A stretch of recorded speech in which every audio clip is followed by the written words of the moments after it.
देखिए हम आप लोग के लिए एक नया वीडियो लाए हैं और इसमें हम आप लोग को कुछ ऐसा कॉन्सेप्ट बताएंगे जो आपके लिए बहुत ही यूजफुल रहेगा। तो आप लोग ध्यान से देखिएगा मेरे वीडियो को। अगर वीडियो अच्छा लगे तो लाइक भी कीजिएगा। चलिए तो वीडियो को स्टार्ट करते हैं बिना देर करते हुए। देखिए आज हम आप लोग को पढ़ा रहे हैं संख्या के बारे में। हम लोग आज पढ़ेंगे संख्या, नंबर। ध्यान से देखिएगा, बहुत ही आसान चीज है, बहुत अच्छे तरीके से समझ में आ जाएगा। हम लोगों को पढ़ना है संख्या के बारे में, संख्या क्या होता है। तो हम आप लोग को इसमें सबसे पहले बताएंगे कि जो संख्या बनता है, अंकों के मिलने से संख्या बनता है।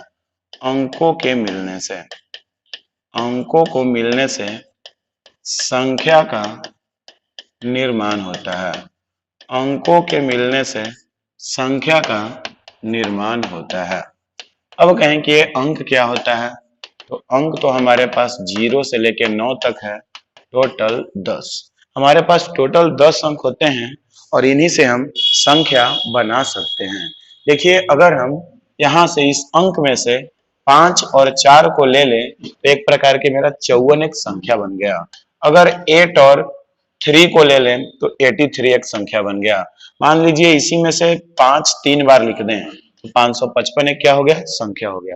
मतलब संख्या जो होता है अंकों के मिलने से बनता है। अब इसके बाद हम लोगों को पढ़ना है संख्या के प्रकार, कि संख्या कितने प्रकार के होते हैं। तो देखिए अब हम आप लोग को बताएंगे संख्या के प्रकार, काइंड्स ऑफ नंबर।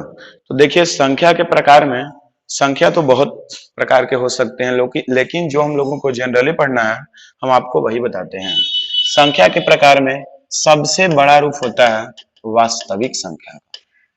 वास्तविक संख्या जो है वो सभी संख्याओं के मिलने से ही बनता है।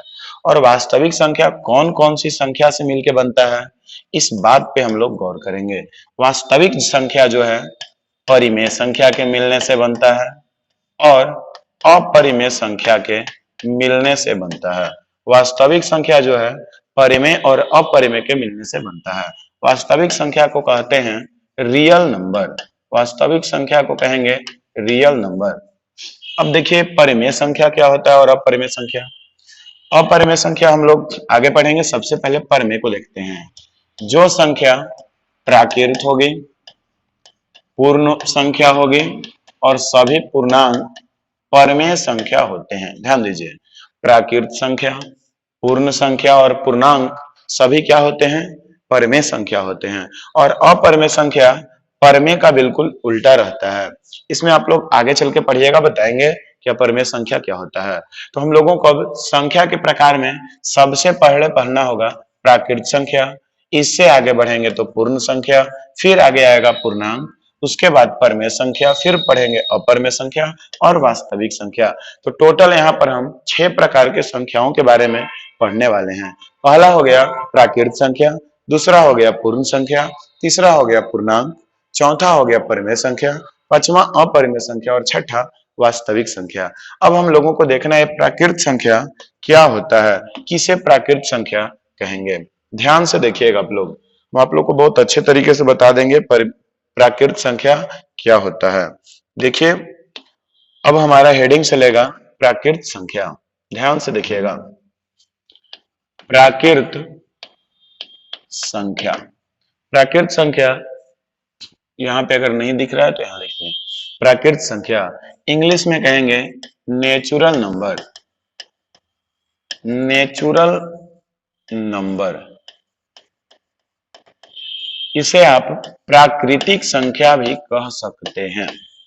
प्राकृतिक संख्या, दोनों सेम चीज है। अब देखिए जो हम लोग बचपन से गिनती पढ़ते आ रहे हैं वही हमारा प्राकृत संख्या होता है। जो आप लोग बचपन से गिनती पढ़ रहे हैं हम लोग, वही परमेय संख्या है। 1 से पढ़े होंगे आप लोग 100 तक, इस सभी प्राकृत संख्या है, परमेय नहीं प्राकृत संख्या है। अब देखिए 100 से भी आगे हो सकता है, 101, 102, 1000, 2000 आगे जाएगा तो ये टोटल अनंत तक जाएगा, आप इसको गिन नहीं सकते हैं। तो देखिए जो आप लोग पहले गिनती पढ़े थे 1 से 100 तक, एक प्रकार के वही आपका प्राकृत संख्या है। अब देखिए हम गिनती की संख्या को ही, गिनती की संख्या को प्राकृत संख्या कहा जाता है। गिनती की संख्या को ही क्या कहा जाता है? प्राकृत संख्या कहा जाता है। और प्राकृत संख्या को हम लोग नेचुरल नंबर कहते हैं, इसलिए इसे n से सूचित करते हैं। प्राकृत संख्या को सूचित क्या से करेंगे? n से सूचित करेंगे, n से, बड़ी n से। अब देखिए हम कह सकते हैं कि जो n होता है 1, 2, 3, 4 यही सब अनंत तक होता है। तो देखिए यहां तक आप लोग को पढ़ने से प्राकृत संख्या के बारे में आसानी से पता चल गया होगा कि प्राकृत संख्या क्या होता है, तो क्या से सूचित करते हैं, किसे कहते हैं, बहुत ही आसान है। अब देखिए इसमें आगे प्राकृत संख्या शुरू हुआ 1 से, इससे हम कह सकते हैं कि सबसे छोटी प्राकृत संख्या 1 होती है और सबसे बड़ी प्राकृत संख्या जो होती है वो अनंत होती है। सबसे बड़ी प्राकृत संख्या अनंत और सबसे छोटी प्राकृत संख्या 1 होती है। देखिए यहां तक हम लोग पढ़ने के बाद प्राकृत संख्या को समझ गए और इसके आगे वाले वीडियो में हम लोग पूर्ण संख्या और पूर्णांक, परिमेय, अपरिमेय, वास्तविक संख्या सभी के बारे में जानेंगे। चलिए तो